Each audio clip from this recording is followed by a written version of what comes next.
Yes, welcome everyone to the opening of the academic year of the Faculty of Economics and Business. It's good to be back, at least we are back, so I know a lot of people are watching this via the live stream, so also welcome to you, but for all the ones in the audience, it's good to have you. And for those of you who have been around on campus today, the sun is shining, there are lots and lots of students, so for me that really led to a warm feeling that it all seems that we are a bit back to normal. And we're not there yet, but at least we have a huge improvement compared to last year. The theme of today, we think, could not be more topical because it's leadership in times of crisis. And as one of the directors of the Expertise Center in the Lead, I'm very proud that we are co-hosting this event because this is a topic that we have been studying for some time now, not only in times of COVID, but also before that. So we are really happy that that is the theme of today and also that we can present some of our work later this afternoon. The program is as follows. So we start with a welcome speech from the Dean, Peter Verhoef, as you all know, and also from the chairman of the EBF, Lars Wartena, who just started, right, as the new chairman. So a special welcome to you as well. And then Professor Amanda Broekhuis, who is the Vice Dean of the Faculty Board, will hand out the Freshman of the Year's Award. And the students are already sitting there.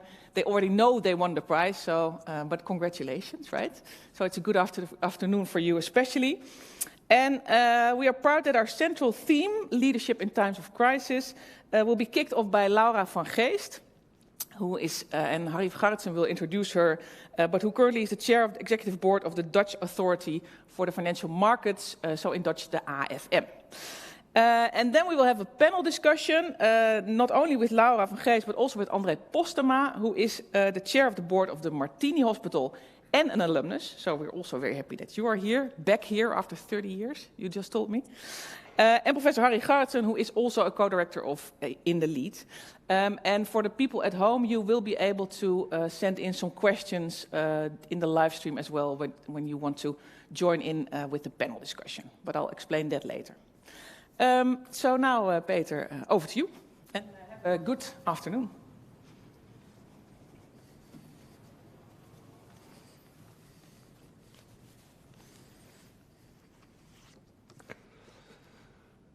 So, dear staff members, dear students, dear guests, it's great to see you all back again. We've restarted education at our campus here at Groningen.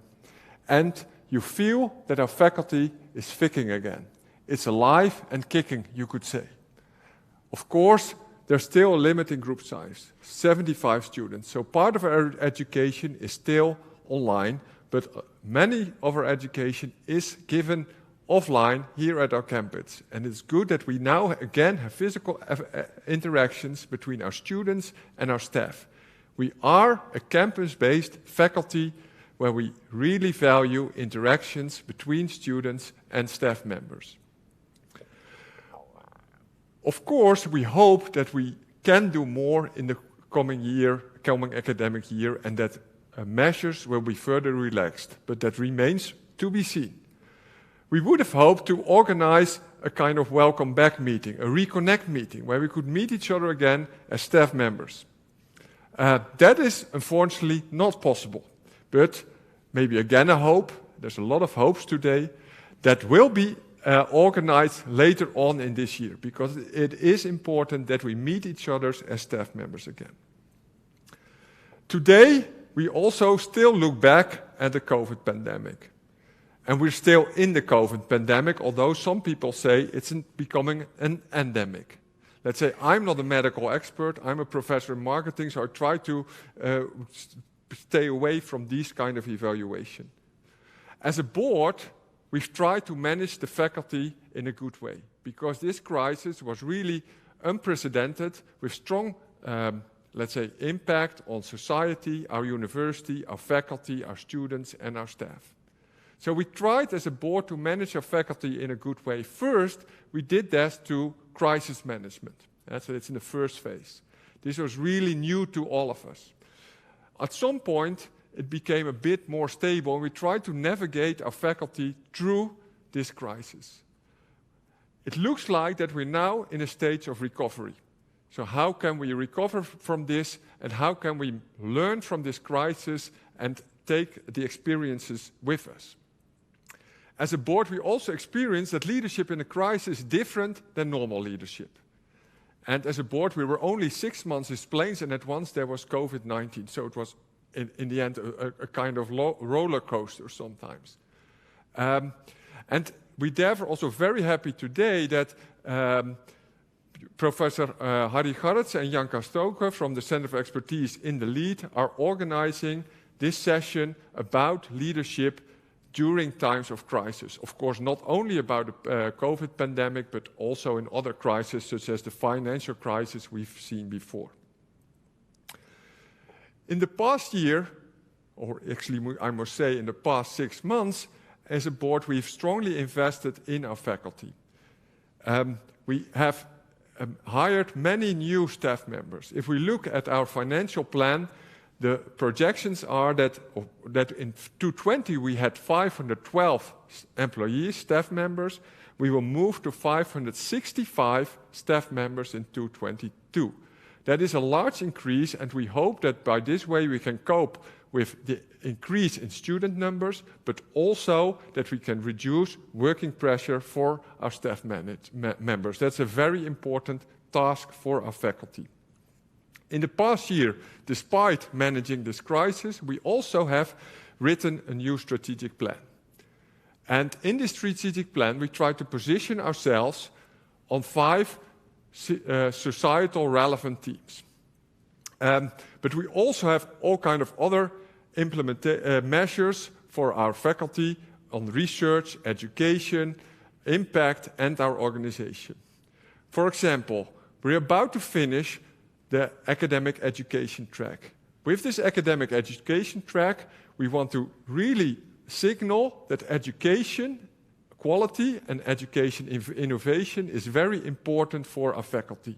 But not only that, it's also that we want to value the different talents of our staff, and that when you, for example, excel in education and want to be an expert in education, that you can also make a career at our faculty. We also will continue to work on diversity and inclusion and social safety. One of the immediate actions is that we will appoint a diversity and inclusion officer this fall, and by doing so, we are the first faculty of the University of Groningen that has such an officer. So, let me end that I hope that together, as a faculty, we will have a very good academic year 2021-2022, that will really be different from the past academic year, that we can stay here at our campus, have physical education, and also that we can work in our offices. So that's what I wish you all, and I look forward, and we as a board look forward to this academic year. It's really good to be back, so to say. We will now have a short video on the strategic plan, and after that, Lars Wartena, chairman from the ABF, which we also want to thank for the tremendous support during this crisis, and then he will give a speech, and now we will have the video.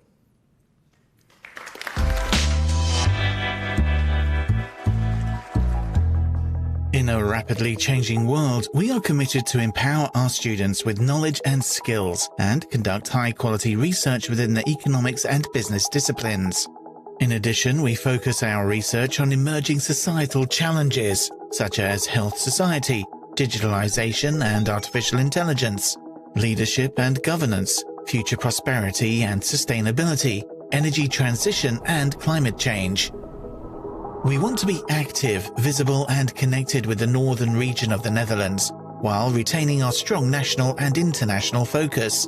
We engage with our worldwide network, allowing our academic community to push boundaries in connecting innovative research and education to the business practice. Together, we are connecting for impact. So, what are the focus points in achieving our ambitions? Future-proof education. We aim to enhance our students' knowledge and competencies to prepare them for jobs of the future. Executive education will be expanded. Societal themes will be embedded in our programs, while aiming for a vitalized blending learning environment. Impact of research. Our ambition remains to be an international top research school in economics and business in Europe. We will maintain the quality of and recognition for our research, stimulate interdisciplinary research initiatives, and focus on increased impact through open science. We aim to increase our impact through a focus on interdisciplinary themes and thereby actively participate in university-wide schools. We will further develop our FEB centres of expertise. Internationalization, diversity and inclusion. In today's and tomorrow's globalizing world, it is essential that our staff and students have a strong international and inclusive orientation. That is why we are an internationally focused organization, further embedding internationalization, diversity, inclusion and social safety within our organization, and education will therefore remain a focus point. Connections with practice. In today's scientific environment, the impact on and connections with practice are becoming more and more relevant. We aim to further build connections with specific regional and national business partners that foster the employability of our students, the development of executive education and funding for research. We also consider our alumni relations as important for connections with and input from practice in our education programs, all while maintaining our values. We are easily accessible and actively engaged with regional, national and international communities, learning about their needs and strengths and applying impactful knowledge for the benefit of our academic aspirations and our society at large. We share sound, practical and realistic attitudes to create a down-to-earth environment. We debate and cooperate closely with each other as co-producers in a way that is inclusive and individual. We value a personal approach built on trust, mutual respect, and social responsibility. Lastly, we empower students, academics, professionals, and external stakeholders to unleash their potential and to make a difference to the communities we are connected to. We stimulate our staff, students, and alumni to aim high and strive for the best. Together, we are connecting for impact. Thank you, Peter, for your introduction. Looking back at the past, we see that the world has ever been changing. The world has seen different crises over time, but the one that hit us over the last 1.5 years has had tremendous impact on our society. Not only from a health perspective, but also economical, sociological, and mostly psychological. This crisis showed us how vulnerable we can be as individuals. The fact that this crisis had such a huge impact on our society is caused by the rate of globalization. Everyone on the world is interrelated and interconnected. This gives us big opportunities, but also makes us vulnerable in a sense that we are as strong as the weakest link in the chain. To prevent this from happening, we need strong leadership. Strong academic leadership is the basis for good decision-making. It's more than ever important for now that strong academic leadership is developed at our faculty to challenge the great threats we are currently facing. That is why the Faculty of Economics and Business is so important. We, both students and employees, are acquiring the necessary skills to critically evaluate ideas and outcomes.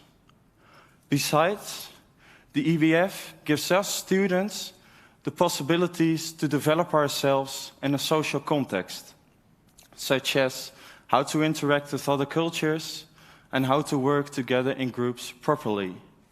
The combination of this is what makes leaders of the future. Leaders of the future need to possess a certain number of valuable character traits. especially transparency, honesty, and empathy are needed.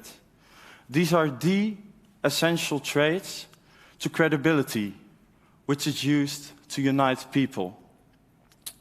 Logically, not only in times of crisis, but especially in times of crisis. Leaders are the catalyst of change and the transformers of the future. Therefore, the lessons from this crisis should be used as a means to challenge upcoming crises, such as in the context of healthcare, poverty, and the climate change. Hence, never let a good crisis go to waste. Now I would like to give the word to Manda Broekhuis, who will hand out the Freshman of the Year awards. Thank you.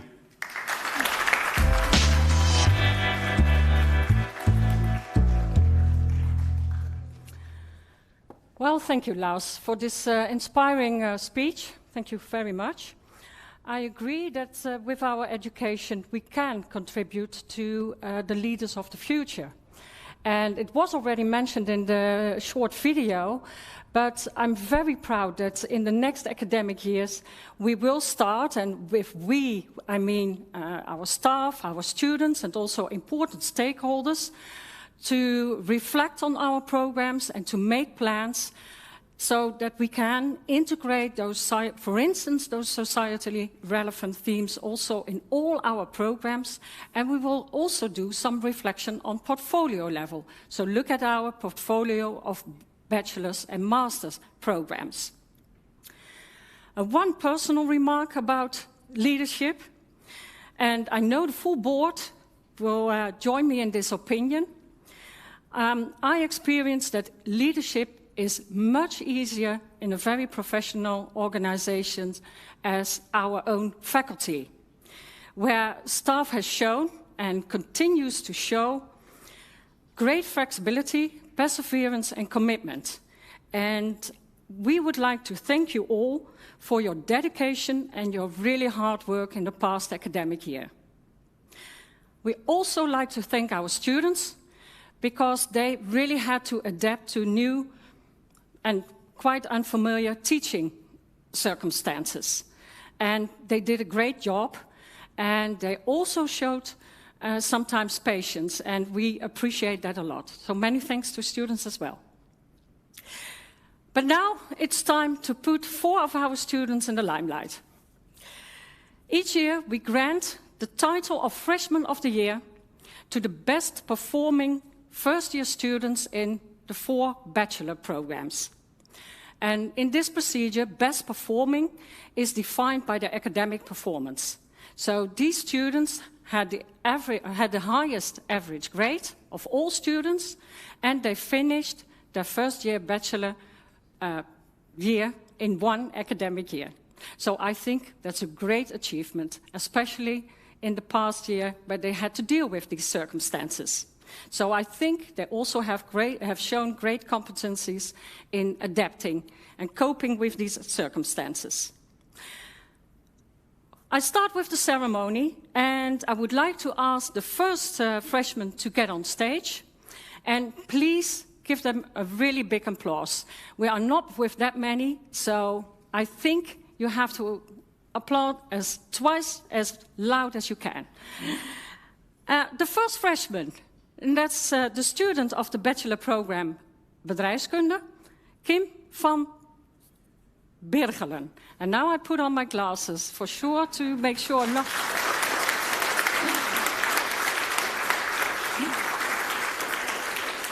Kim, this is the certificate and a pen set. And I hope you have sufficient hands also to take a bunch of flowers. And congratulations and great performance. Please wait till we ask all freshmen to come forward. And the second one is the Freshman of the Year of the Bachelor Program, Econometrics and Operations Research, Michiel Kroon.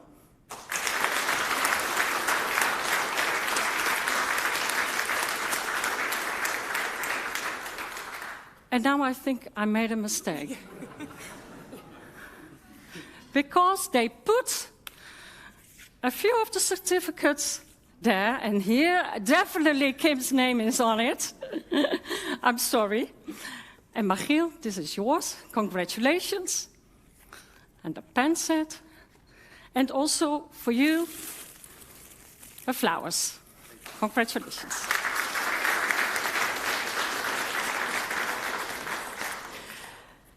The third freshman of the program, the bachelor program, Economics and Business Economics, Lars Boersma.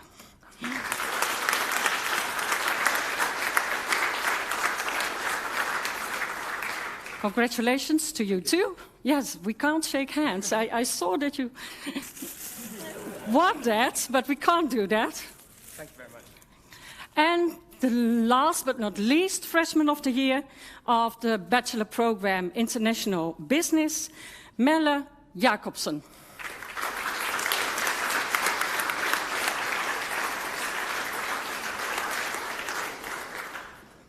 Melle, congratulations. And also for you, of course, the flowers. Now, maybe a final big applause for these 4 award winners.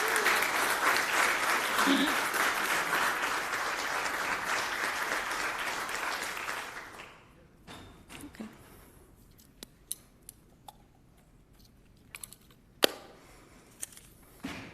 Yes? And now I announce Harry Gerritsen, who will introduce Laura van der Geest.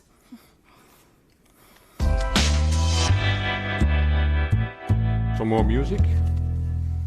Welcome. So the honor for me is to introduce our theme for today shortly, and mainly to introduce the main speaker, Laura van Geest, who's sitting there.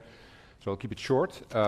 First of all, a few words about the theme. Janka already said something about why we think, obviously we do research on leadership, but why we really think that leadership in times of crisis is an appropriate theme, especially for today. Obviously, it's relevant because of the situation we're in, and the whole setting today is just a reminder of that, the fact that some of us are lucky enough to be here and others are sitting at home, and that we still struggle, hopefully, in the final stages with the effects of the corona crisis. But if we take one step back and say, well, okay, let's take an academic look, what do we actually know about the relationship between leadership and crisis? Actually, there's quite a bit we know by research, thankfully. Part of it has been done in our research center itself. So, for instance, we know from studying a large number of thousands of organizations across many countries and across many sectors also, that typically leaders react, both in the public sphere and in the private sphere, by becoming more directive when a crisis hits them. So we've studied this, for instance, for the 2008 financial crisis.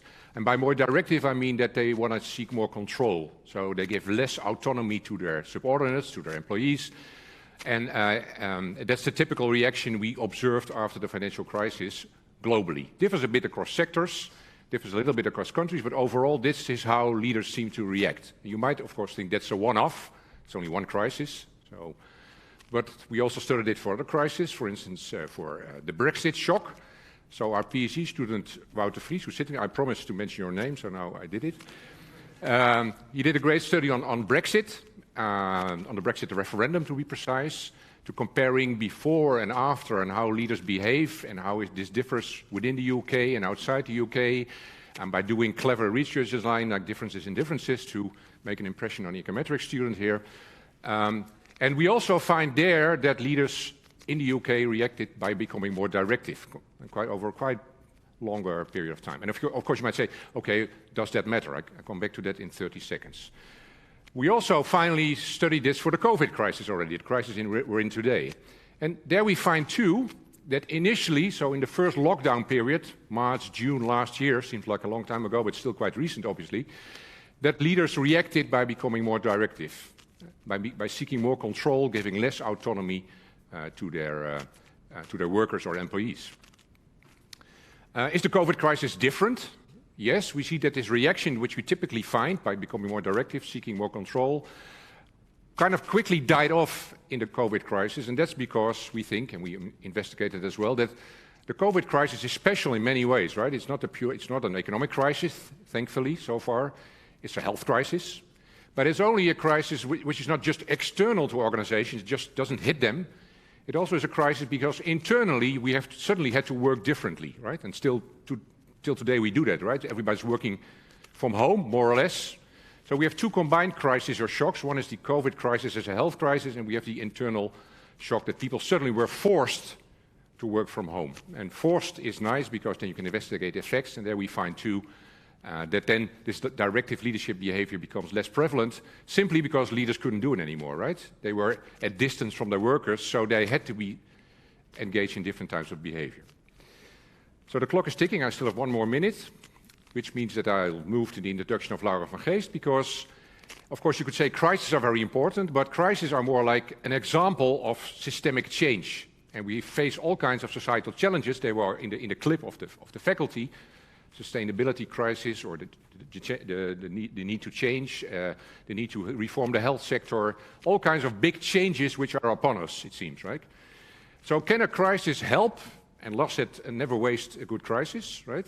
So is it indeed true that a crisis can help to overcome these changes? And I have a suspicion, because I have knowledge about your speech, that you're going to say something about it. And Laura van Geest is perfectly positioned to do that, because after a study of general economics and public administration, she became, after a long career at the Ministry of Finance that almost lasted 30 years, she became the or even the top public servant in the Ministry of Finance, also being a Crown member of the Socio-Economic Council, then became the first female director of the Netherlands Bureau for Economic Policy Analysis, which sounds kind of strange, but it just means Centraal Planbureau, right, for Dutch speakers.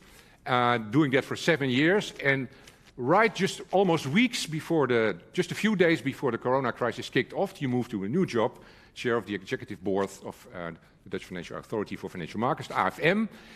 And based on that experience, you're going to talk us through how you see your view on this crisis, and particularly about what it means for societal change. Very happy that you're here. 5 minutes are up. Floor is yours. Thank you.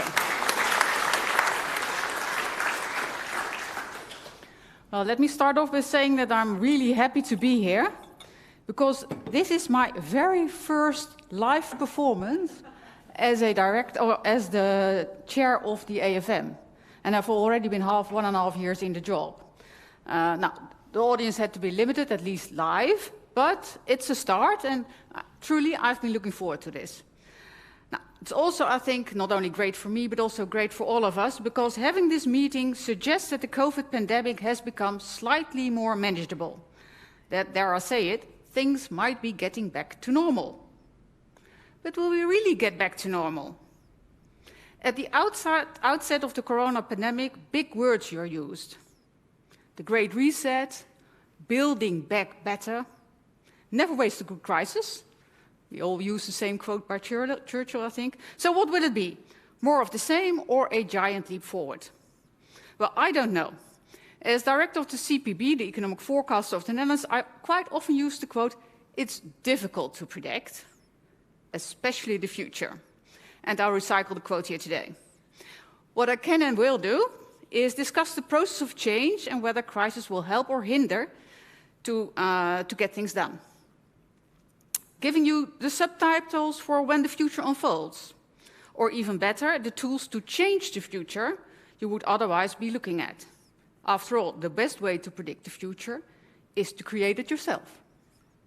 I will do this with the bare minimum of theory and a lot of practical examples from my working life. Now, this talk reflects my personal perspective. It's the perspective of someone who worked most of her life in economic policy making, someone who thinks that economic policies can make a difference to people's lives and happiness, dare I say it, someone who thinks that politicians set goals, but evidence should determine the design of policies, and someone who likes to see action and results. Now, I may have worked in The Hague, the legal capital of the world and city of diplomats, and now in Amsterdam, city of high and low culture, but I am a Rotterdammer at heart, city of the rolled-up sleeves, happy if Feyenoord wins the cups, dare I say it, near Groningen, but still, even if the soccer is not always elegant. So I'm no dreamer or theorist. Esther Duflo, one of the youngest, and ladies, one of only 2 women Nobel Prize winners in economics, describes it even better than I can. Economists should be more like plumbers. Get results, and tweak your plans if the water is not coming forth. With this small print out of the way, let me get down to business. So what about change? Now, change is difficult and change is hard work. Statements alone, whether on Facebook, Instagram, your T-shirt, won't change the world. Dreams, missions, statements, lofty declarations will not do the job. Even the I Have a Dream speech by Martin Luther King alone did not move mountains. It requires action, perseverance, and a plan. And as no other did he realize this. So yes, change requires much more than a dream. In fact, you need to tick 3 boxes. Understanding, you need to realize that there's an issue that needs to be resolved, and you need to know how to resolve it. Willingness, you need to have the willingness to act accordingly. And ability, you need to be able to act. The conditions need to be right. And the tricky bit is you need all 3 of them to get results. Now, let me illustrate this with a recent example. So in the Netherlands, we all fear water. We want to be safe behind our dikes and the dunes. Look at the delta works. So there's no issue with willingness. Now, in 1995, the whole of the Betuwe, it's a part of the Netherlands, to the south of Groningen, was evacuated because we feared major floods. Now, in the end, nothing happened. But from then on, it was crystal clear that we should not only look at the sea, but also at the rivers, if we wanted to keep our feet dry. A new understanding was born. So, in the terms of kruif, in Dutch you would say, je gaat het pas zien als je het door hebt. So, in English, or you only see it once you get it. A new understanding was born. Now, the government allocated funds, adapted spatial planning, installed a room for the river program, and our ability, so that's the third thing, to cope with massive amounts of water was improved.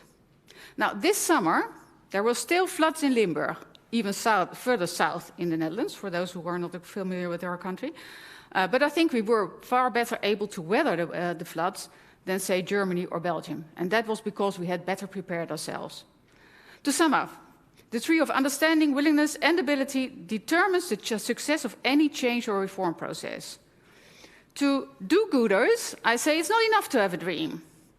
To bosses or economists, I say it's not enough to have a plan. Homo economicus does not exist, and scientific management basically sucks. To organizational experts, I say you can lead the horse to the water, but you cannot make it drink. Now, events or crises, like the most recent one, add spice to this trio of understanding, willingness, or ability. A new sense of urgency. New insights arise, you realize that you really need to bite the bullet. Positions of power get shifted. The impossible becomes possible because events flip the final switch. Now, in the remainder of this talk, I will apply this trio that is wisely used at the AFM if you want to change things at financial institutions. I will illustrate this with 2 examples from our working life. Elections and the financial crisis. And I will wrap up with some speculations, I can't do more, on the Covet crisis. Now, let me start with elections. Elections are the obvious vehicle for change. Any political party worth its salt has ambitions, ideals, a mission. So willingness, no problem. Any party who wants to get things done wants to be in government. In some countries, it's enough to win the elections. Well, not so in the Netherlands. In the Netherlands, you do not need to win the elections, you need to win the formation process. And just look at the last 5 months. One long wrestling party. Who gets to sit at the negotiating table? Now, the jury is still out, I think. But once you're at the table, ability is covered. And in the Netherlands, once you sit at the table, you will be sitting there for a very long time.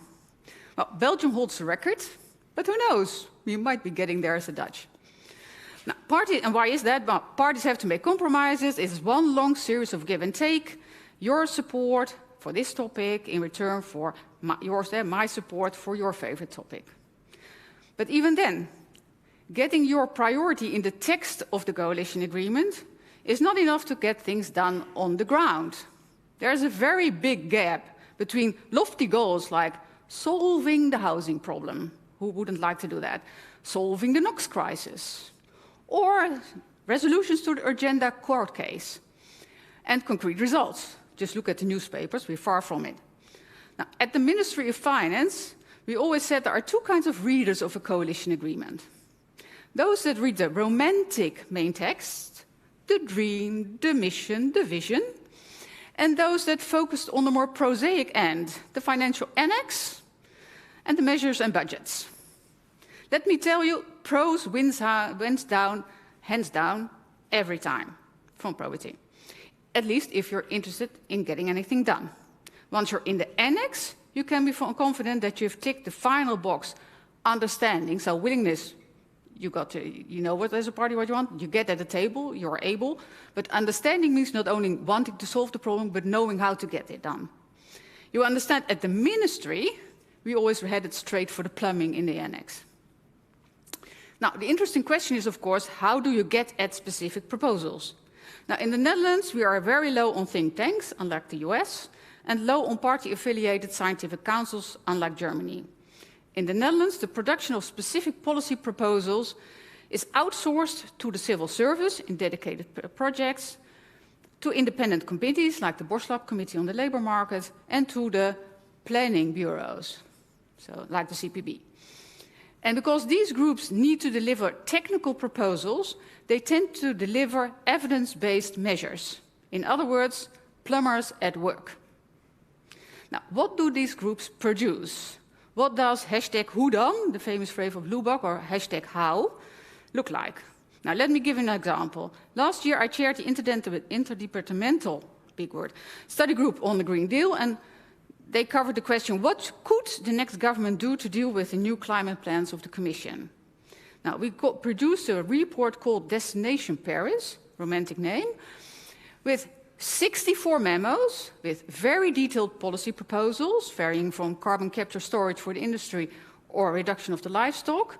And to give you a sense of detail, the memos included indications for the budget, implementation issues, administrative burden, support among stakeholders, international level playing field.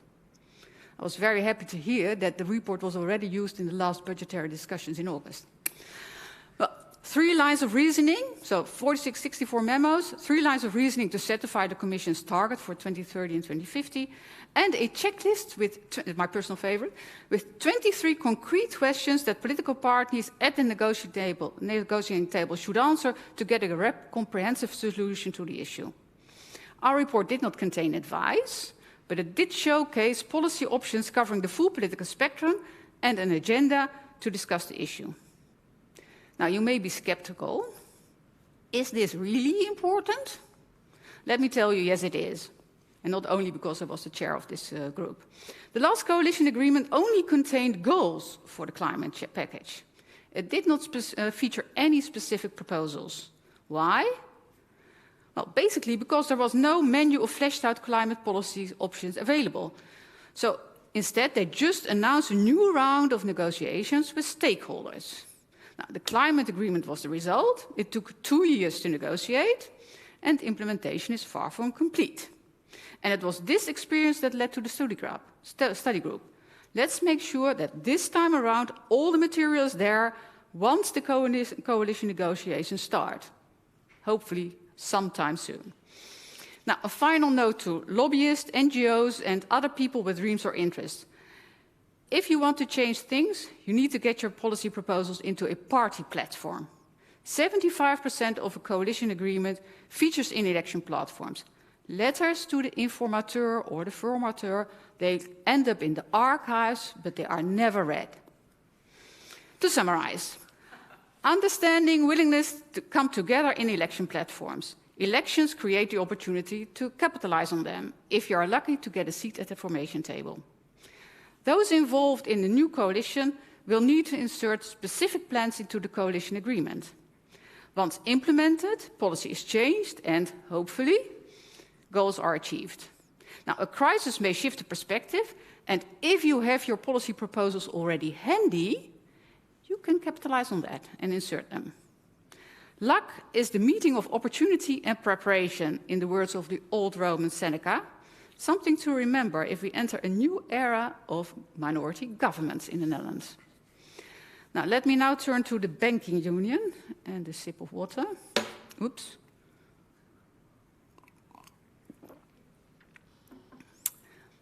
Many economists agree that a monetary union combined with free capital movements and an internal market for financial services cannot survive without close cooperation or even centralization in banking supervision. The need for a banking union was well understood internationally. Now, even though the case seemed clear, the Netherlands was really a rare bird in the international fora to argue in favor of more centralization and coordination. Most EU colleagues did not see, or pretended not to see, the need for change. So the score on willingness was uneven, to say the least. Leaves us with ability. Alas, the Maastricht Treaty did not contain a banking union. Now, in the run-up to the financial crisis, EU banks became more and more active across borders. International takeover bids by British, Belgian and Spanish banks were made on the Dutch flagship and multinational ABN AMRO. I personally thought a poster child for the need for international cooperation. But my EU colleagues remained oblivious to the need for change, despite these clear indications. In the international fora, I felt very lonely indeed as a Treasurer General. I only had the job for 2 years, and that was with a reason. Now, enter the financial crisis. Many banks in Europe got into problems. In the Netherlands, 3 out of 4 major banks needed government support. And 2 of them are still partially state-owned or fully state-owned. This crisis forced the supervisory communities to face up to reality. Now even they wanted change, finally. The slow burn crisis had turned into a fire tornado with very high costs attached. Vested interests were overcome, capital requirements went up, supervision became centralized at the ECB. We could finally check the box ability.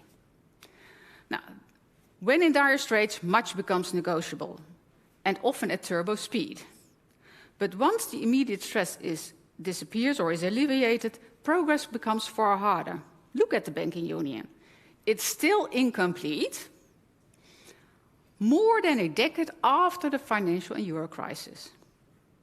Now, interestingly enough, the banking crisis also affected other types of policy beyond capital market regulation and supervision. In 2008, climate change was already a topic of debate.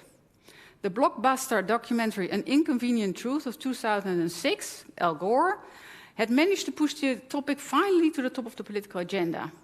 But as we all know, it got sidelined in the stepping of the Great Recession. Other topics, however, long overdue as well, got traction in the Netherlands.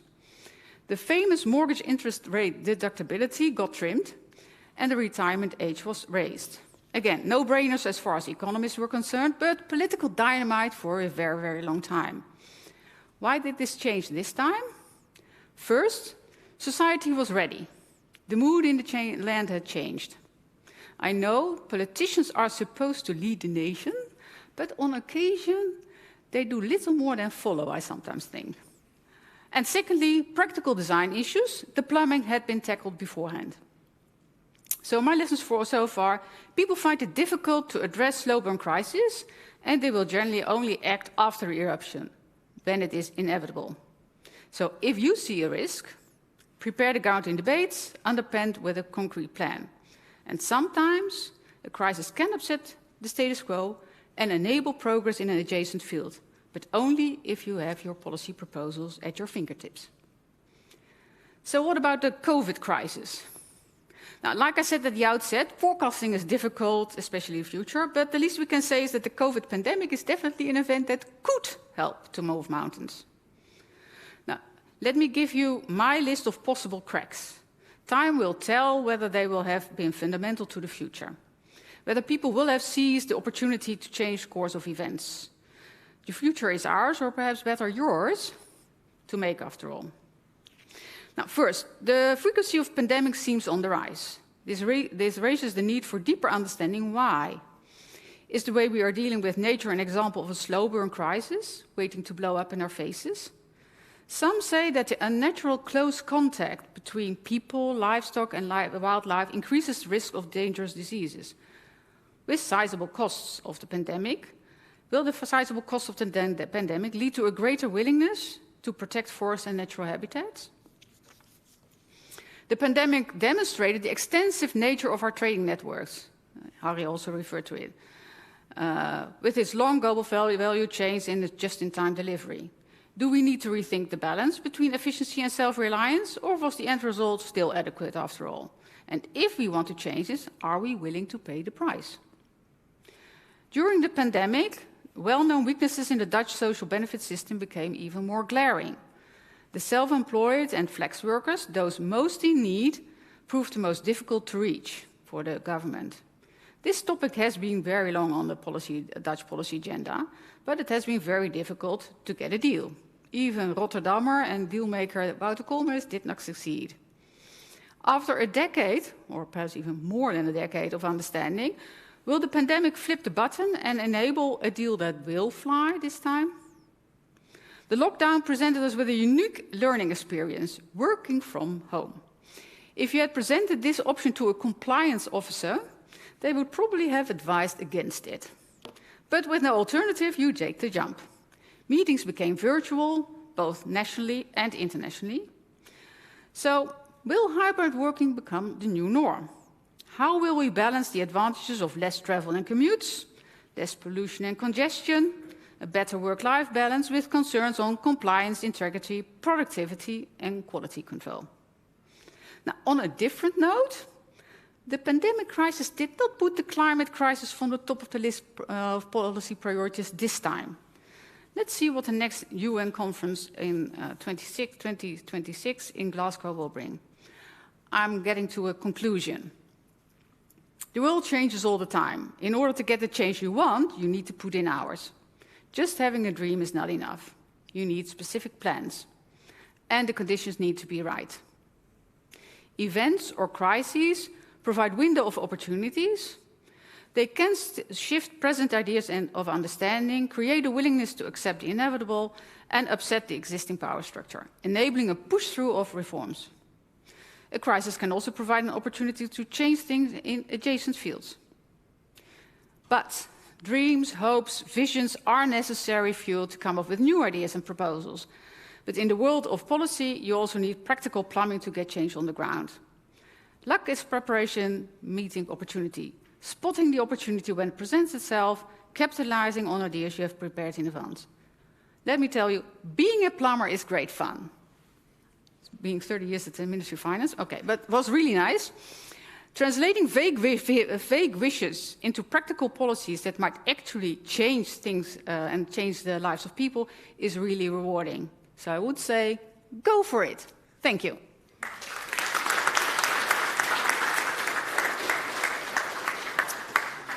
Thank you, Laura. I never became a plumber, but after your talk, I'm reconsidering that. So thank you for that. I would like to ask André and Harry, André Postema and Harry Gartsen, to join me in the panel. For those of you watching, you have seen now Laura van Geest from the AFM and Harry Gartsen, who is a teacher or a colleague of yours, but you have not seen André Postema yet, although maybe you have, because he is an alumnus of our school. And he came back to Groningen after a career of 25 years outside Groningen, amongst more or less, right? So you studied here in Groningen from 1990 to 1995. And then you had a career and you worked at the Ministry of Foreign Affairs. So you never met at that time, probably, or did you? No. You worked at the National Investment Bank, Capgemini. And you also worked in the context of universities because you were vice chairman of the executive board of Maastricht University. So you also know our context. And you joined the Martini Hospital in November 2020. So in the midst of the, you could say, in the midst of the Covet crisis, but also in a hospital, right? So we are all here experiencing the crisis, but you really lived it. So to start off this panel, and for those of you watching at home, you can also send in your questions if you have any questions for the panel, and at the end we will address them if there is time. But first, André, I would like to ask you to tell us a little bit, or maybe share with us your experiences, because you started there as the chairman of the board, right? So everybody's looking at you as a leader. So what were your experiences, and what did you do, and how did the Martini, you could say, function during this crisis. Thank you, Janka, and thank you inviting me here. I'm pleased to be here at my alma mater, not only to connect with Janka and Harry, but also with one of my professors of these days, Robert Lensink, who actually inspired me for a career in developing and emerging countries. So thanks again for that, Robert. But also to touch base and connect with the students of this beautiful faculty. I was last Friday at a big event of the Northern Dutch Employers Organization. There I met Lieke Pauwels, which is one of your students, almost alumnus, in HR and change. And she wrote her thesis on leadership in crisis and also on the bad influences of directive leadership on employee performance, which was, I read the paper only recently, but it's really interesting to see how the faculty develops on this theme. And particularly relevant also for Martini Hospital, one of the biggest hospitals here in the north, hit by COVID like all of the hospitals in the Netherlands. And well, just to share it with you, in the first phase of COVID, we didn't have so much COVID patients in the north, but we had a lot of them from the Randstad and also the southern parts of the Netherlands. And just to share, one of my colleagues, a nurse at Martini Hospital, told me some months ago that during the heydays of the crisis, she used to come home, ate her meal, cuddled her 2 children, and went to bed at 8 p.m., and that for days after days. I'm totally exhausted and also very much impressed by what she's seen that day happening. So also for the Dutch hospitals, very much accustomed to crises, health crises. This was really a shock. We are, getting every day people at our emergency room with trauma or with cardiac or brain attacks. Also bigger events, bigger crises like car accidents, the fire in Volendam.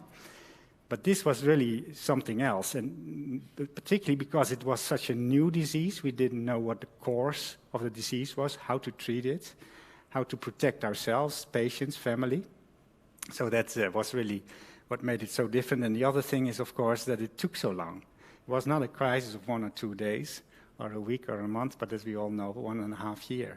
So that's quite strange as well. And then you see also, and it was also addressed in the introduction, that organizations adapt themselves to the length of these crises. And that is exactly what also happened in Martini Hospital. We became quite professional in a continuous crisis organization, which gives you a lot of energy. It's important to do, but it's, again, it's not something you wish to do, especially not when you're entering for a new job. Yeah. And so it was your new job, so I also have the same question for you, Laura, afterwards, because you also started just in the midst of, or I think a month before, right? So you had 1 month to get to know the organization. Get acquainted, yeah. But you started in November 2020, so in the midst of a crisis, in a new organization, so what did you do as a leader? Yeah, what I did was looking especially to the structures that already did work. So I didn't had the inclination to immediately change the whole structure because it was rather successful.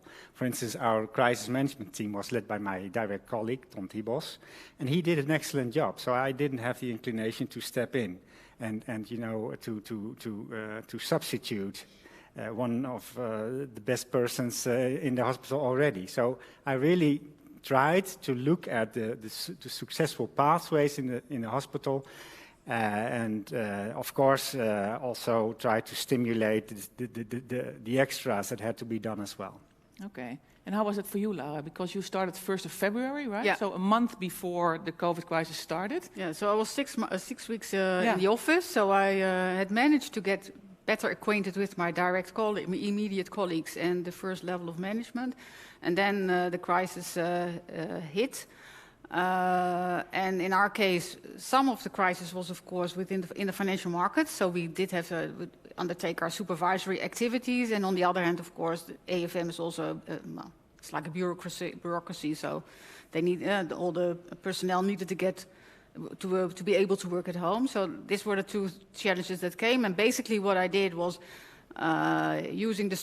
making sure that the decisions were properly organized to the extent that that still needed to be done. So we also have a CMT crisis management team organization, but that had to be started up. Yeah. So that was one part. And on the other hand, really in the beginning, the financial markets were really in turmoil, so this also required supervisory work and decisions on whether we would introduce a short sell ban, for instance. And there we basically just made sure that everyone who had knowledge was, well, at the virtual table, I would say. We only had calls, the possibility to make calls, which is not a very good way to have this difficult discussions. But we organized that and managed to come to two decisions that we still look back on with contentment. But basically my role was to make sure that the decision architecture was there, or make sure if it wasn't there, that it was implemented or arranged. Yeah. And how dominant was this crisis situation for you? So it was new, right? So you were previously in a different organization, also a different type of organization, both of you, but you also had this different context of starting in the midst of a crisis.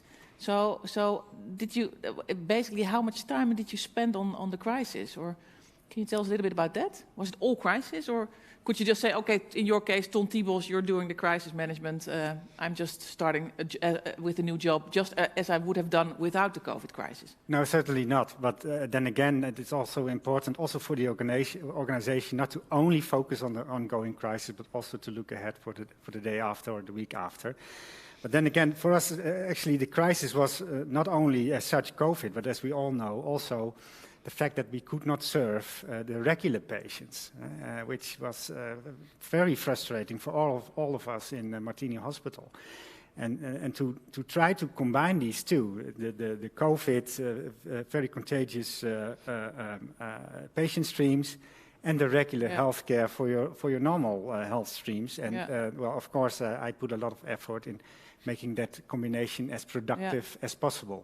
And was it the same for you, that you tried to, so like the ongoing business, to get it going and at the same time do the crisis management? Well, basically what I did do was scale down the getting acquainted with the organization and with the sector, because basically you couldn't visit anybody. So, and that time was kind of was freed up automatically, and then I used that to devote more time to the issues at hand. And initially there was a bit of, there was items in the financial sector, but after a very short time that also, became more manageable, and then you just go into your normal routines again. Yeah, so it was a little bit of a swap, and I think I still haven't got as acquainted with the sector as I would have liked because of the COVID crisis, because going on house visits is quite difficult, you know? Yes, going outside again. Yeah. So Harry, you study leadership in times of crisis. What do you recognize in these experiences of leaders dealing with crisis? NS2 was a small sample, so I have to be careful. But so in a number of ways, it's just atypical, because you both experienced the shock, the crisis, and just entered a new job, right? So that's two things going on at once. And it's also atypical because from both your answers, I get the sense that you reacted differently than many organizations did. So you had a more sensible approach, a less, I say, rigid approach in which you kind of try to retain only more control about yourself or in your top management team, but also delegating stuff or letting other people do their work, getting a very quickly a new organization structure up and running. So that's good news. The bad news is that's of course not for the two of you, because we still have to go to dinner, what I'm not going to say afterwards, is that you're also atypical because you're leaders yourself, right? So if you ask employees how well their leaders did in their crisis, and that might apply to university leaders, business leaders, the verdict is a bit different, right? So where leaders see themselves as doing a good job and hands-off and giving people autonomy, certainly in the COVID crisis in many organizations, people also might experience something different. So that's a caveat I want to, of course, not for the two of you again, but so we did a pulse, so we did an enquête, survey amongst our staff, and to our surprise, they were even more satisfied than before. So I think it's also that in a crisis, people get more a sense of what they appreciate more what they already have. So that was I was kind of surprised. I would have thought I would be unpleasantly surprised by the fact that yes, IT was there, but not as great as they would have hoped, or were basically scared. But the reaction was quite different, and I'm curious whether this will be the same after a year, because then you got used to it, and then of course you're no longer in this. So we say at the AFM, people have a purple heart. They're really attached to the goals of the AFM, so they're willing to do a lot.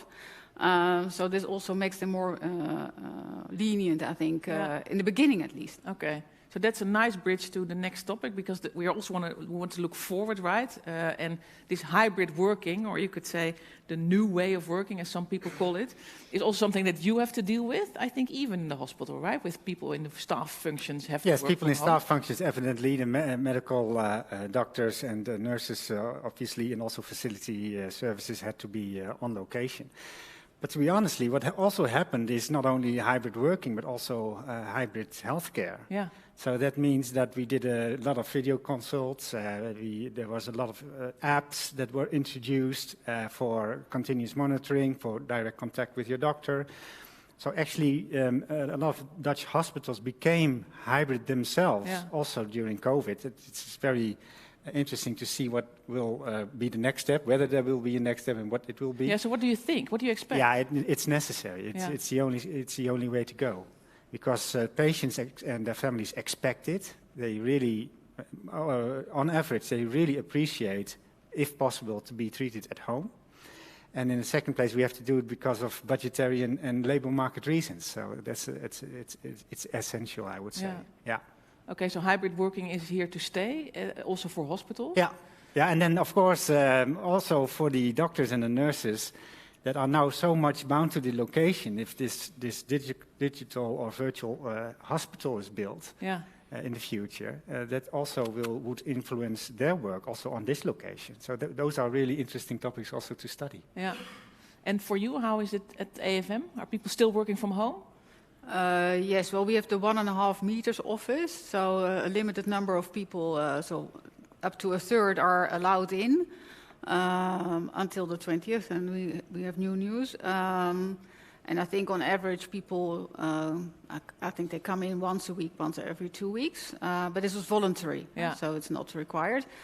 And for the future, the new normal, we anticipate hybrid working, and we've also kind of outlined our ideas about that. So as the AFM, we've said we work by principles. It's the way that we also guide our supervisory... Practice what you preach, right? Yeah, exactly. Yeah. So we've said our first principle is, of course, the interest of AFM is number one. Second, the type of work you do determines where you work. Okay. So if you have to write a report on something, and you could very well do that at home, that's fine. If you have to be here for a brainstorm, we need you in the office.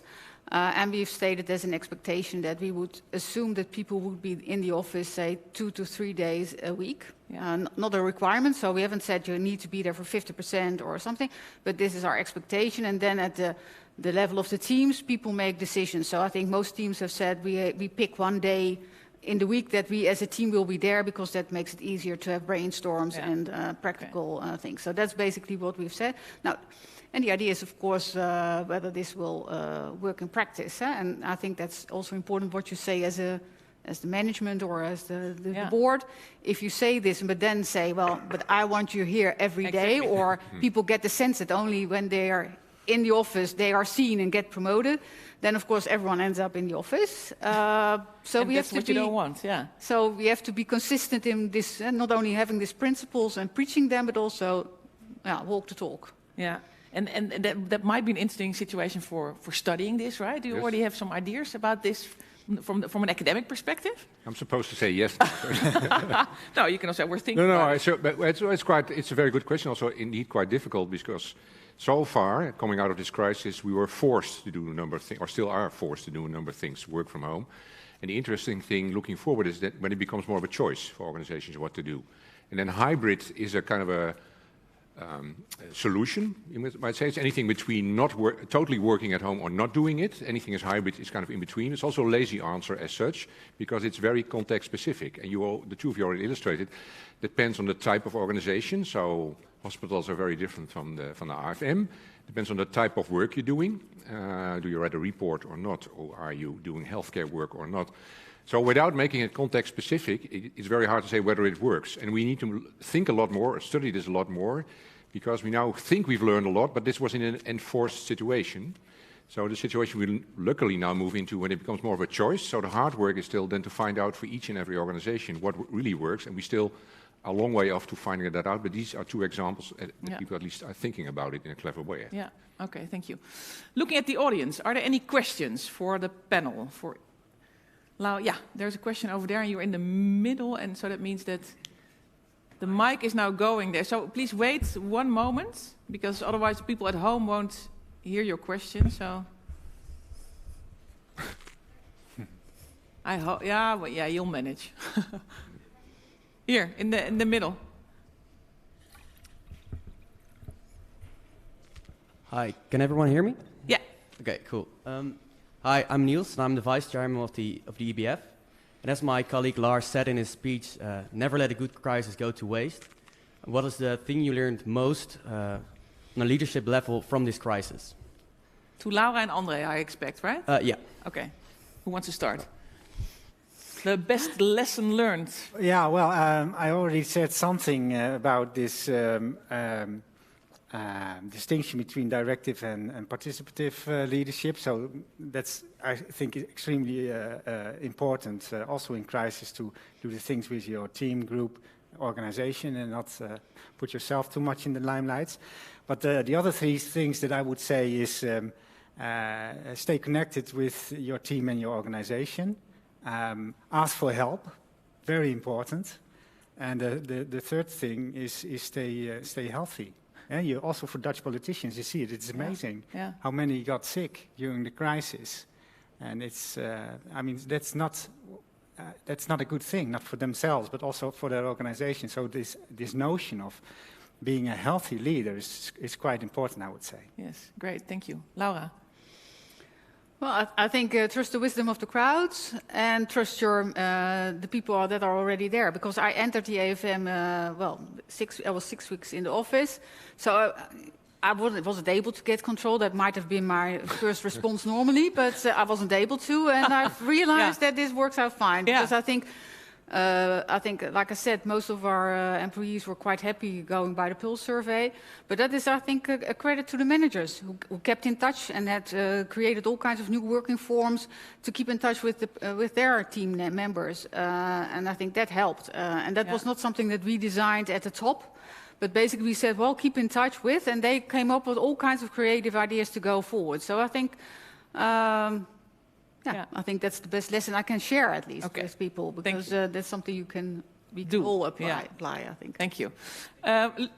Thank you. I would love to have more questions, but there is room for one more question. Is there anyone who wants to take this opportunity? Yes. Okay. Well, I think But just wait a minute. Oh, sorry. There's a question to the whole panel, and so it is more or less something more or less suddenly happens, and then you get autonomy more or less is given by politicians to the people, etc. But is there a kind of skepticism that gradual change, gradually, can solve the big problems of today, or do you have to wait until a crisis comes or suddenly a new situation? And basically, I think that's a kind of question about the role of democracy, etc. Could you comment a little bit on that? Quite a big question for a final question. I'm seeing here that I'm running out of time. So I think, Laura, you are very keen on this question, You right? touched upon it in your speech, I think. Yeah, you addressed it in your speech. So do you want to have one more plumber answer to this one? Well, I think I mentioned in the speech that the retirement age went up in the Netherlands because of the crisis. But this was the result of a lot of study and also of the abolition of all kinds of early retirement schemes. So there was already a debate, small changes had been undertaken, and then in the end, you can do the final push. The same is true for the mortgage rate, interest rate deductibility. We already said you can't use a mortgage on your house for consumer purposes. We limit it to 30 years. So there was already some tinkering, and then in the end, you can go for the final push. But this final push is, of course, the big one. Yeah. Okay. So be prepared, right? Yeah, That's always. your main message. Always good to be prepared. Harry, and then a final word for André. So what is your answer to Bert? I think in line with Laura that you need, so you can prepare, but you need to be, you use luck, right? Yeah. Or opportunity, and so crisis can be used, but then not as a kind of it's a combination between evolution and revolution, right? So without being prepared, nothing will happen. So you have to be a bit lucky that the right moment arises, that you can use a crisis, like in your example, to change things. Okay. But a bit of a mix. Okay. André, do you want to have the only thing I would hope is that we learn to combine crisis with good democracy. That's really, I think, something that everybody should go for. Okay. Thank you. Thank you very much. A big applause for our panel. And especially thank you, Laura and André. You have given us some very inspiring examples, right, of what you do, also in new situations. So we invited both of you because of the fact that we think you are now currently leading in very special times, but also the fact that you started in these special times, well, maybe creates a special bond between the two of you. And we have a gift for you, and of course, this is obvious. That one is obvious what it is, but this one is also obvious, but you don't know what's in there. So this is a book that is written by one of our colleagues, Professor Sjoerd Beugelsdijk. Just came out today or yesterday, so it's hot off the presses. And it's called De Verdeelde Nederlander. You can also buy it if you want to. It's on how a perfect storm threatens to divide a small country. Sounds like a crisis. And what we can do about that. So I'm very happy that he added that also to the subtitle. Thank you, Sjoerd, if you're watching. And thank you to, so I'm giving this to you, right? And thank you. And to you. And also with some, yeah, I can handle this. So thank you. And we will join you for dinner, so maybe we will have a drink there. Thank you. Thank you. And for all of you here and also for those of you watching, thank you for being present. I do hope to see everyone live here again at the campus. And I wish you all a very joyful and, to add to André, a very healthy academic year.